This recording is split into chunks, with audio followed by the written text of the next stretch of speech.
Hello everyone, Chef Eric here. Welcome back to my YouTube channel. Feel free to subscribe down below and hit the like button. Today I'm going to be showing you guys how to make some chicken shawarma.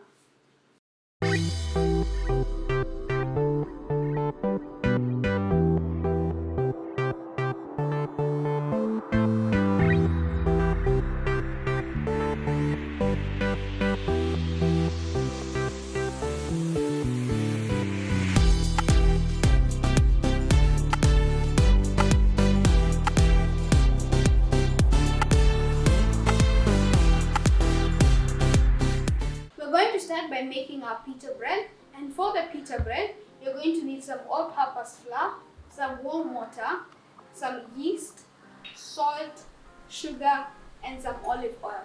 We're going to add all those ingredients into this bowl. Make sure the water is warm to activate the yeast.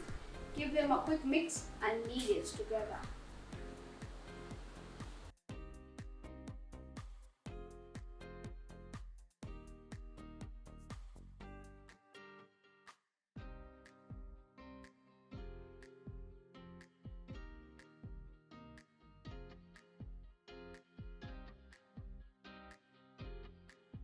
Once you've kneaded the dough for about 10 to 15 minutes, the dough will be really soft, and when you press onto it, it will spring back to life and it will stop sticking onto the counter.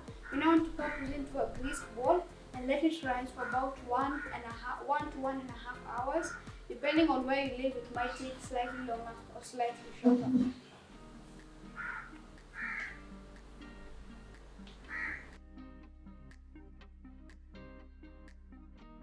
Once your dough has doubled in size, we now want to place it onto the table and divide it into 100-gram balls each.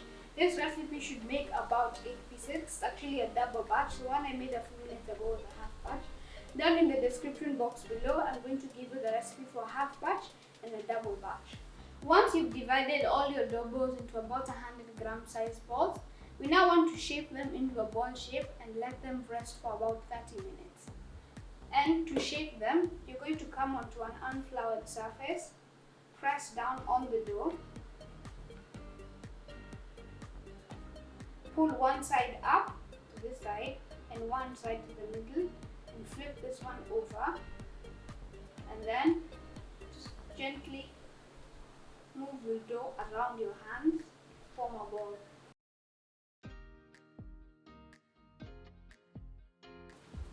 And repeat with the rest.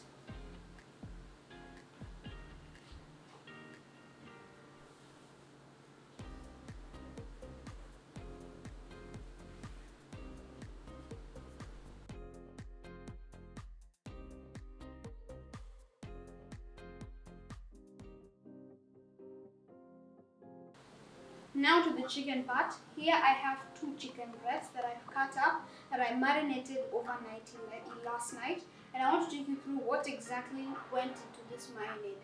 The first thing that I added was some garlic, some salt, some cinnamon, some coriander, ground coriander seeds, some cumin, some paprika, black pepper, and along with a little bit of cayenne. And for the binder, I used maziwa. I just cut up the chicken into strips, covered it up and marinated it overnight, and now we're ready to work with this chicken. Now we're going to make a coleslaw salad. For the coleslaw salad, I'm using cabbage and carrot. I'm going to thinly slice the cabbage and grate the carrot.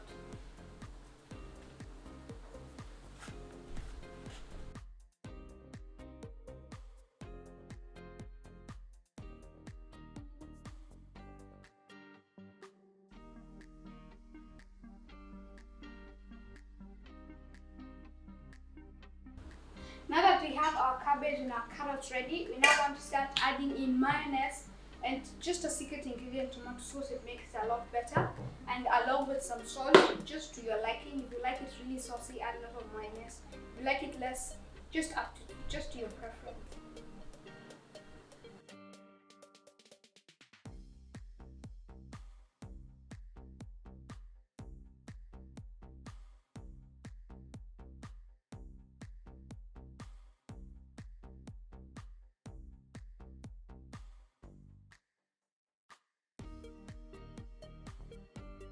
Now we're going to start by cooking our chicken. So here I have a large stainless steel pan and I've added about a little bit of some oil.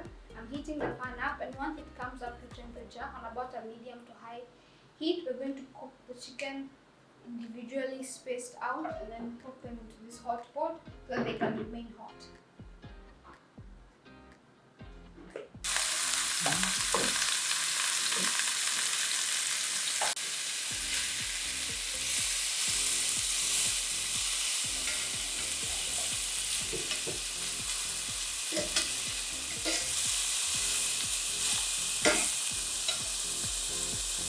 Now that our dough balls are cooked, we are now ready to get started rolling out and making and cooking these pita breads.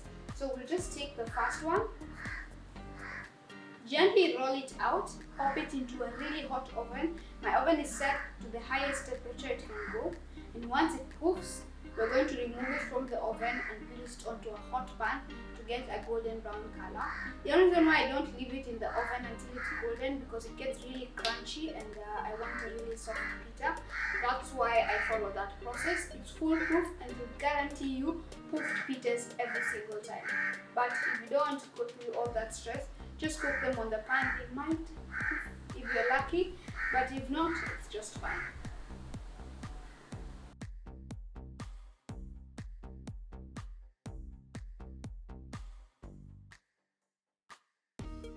Now that our pitas are ready, and I'll just take a moment to admire that beautiful pocket. You can fill this with absolutely anything, but for today we have some coleslaw that we made earlier along with our chicken that we had marinated and cooked.